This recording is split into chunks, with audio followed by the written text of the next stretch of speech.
Hi, this is the Vivo T1 Pro 5G and I'll show you how to install iPhone keyboard on this device.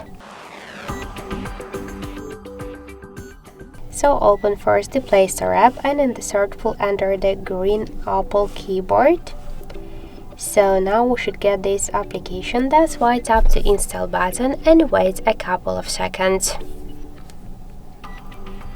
After that, tap to open the app, click Enable in Settings and near green Apple keyboard, tap on the switcher twice and go back.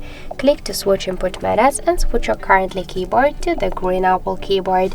Now the process is finished, so let's check the new keyboard look and we could see that this keyboard is so close to the iPhone 1 as all of the emojis. So that's it, thank you for watching, and if you find this video helpful, leave thumbs up and subscribe our channel.